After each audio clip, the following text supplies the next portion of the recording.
नगर है जो कभी जमशेदपुर जैसी हनक रखता था। केमिकल, एस्बेस्टस, सीमेंट निर्माण से गुलजार रहता था। आज भी लोग उस दौर को याद कर गर्व और गम दोनों से भर उठते हैं। सभी लोग जीवन सरकारी नौकरी में हम लोग को लगा, लेकिन छोड़कर चले आए जितना सुविधा थी यहाँ पर।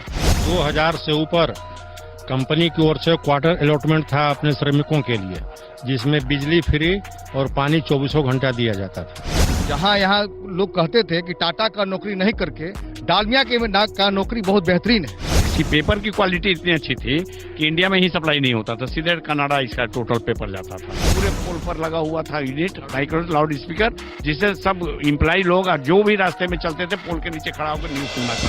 इन्हीं औद्योगिक खंडहरों में फतुहा का प्रसिद्ध विजय स्कूटर बना करता था। और हाँ, ये है कभी एशिया के सबसे बड़े चीनी मिल बनमनखी के खंडहर। सिर्फ इतने ही नहीं, पूर्णिया, दरभंगा, भागलपुर, मुजफ्फरपुर, मंढौड़ा सहित बिहार के कोने कोने में ऐसे खंडहर खड़े हैं जो कभी रोजगार और कारोबार से लहलहाते थे। लेकिन बुलंद कारोबार आखिर खंडहर कैसे बन गए? कौन है बिहार के उन उद्योगों की बर्बादी का कारण?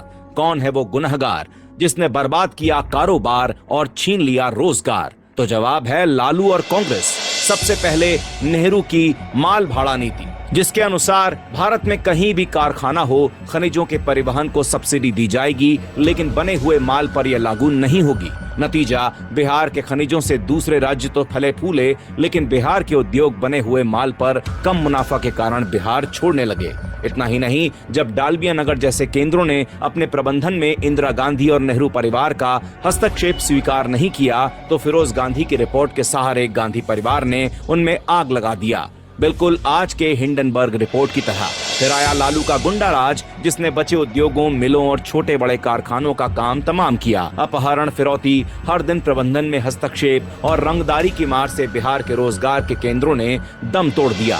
1951 तक जिस बिहार में पूरे भारत की 6.51% रजिस्टर्ड फैक्ट्री थी, पूरे देश के 56 में से 33 चीनी मिलें और मात्र चीनी मिलों का रोजगार प्रतिशत ही 29.5% था, उसे लालू कांग्रेस ने इस कदर बर्बाद किया जिसका दंश बिहार झेल रहा है।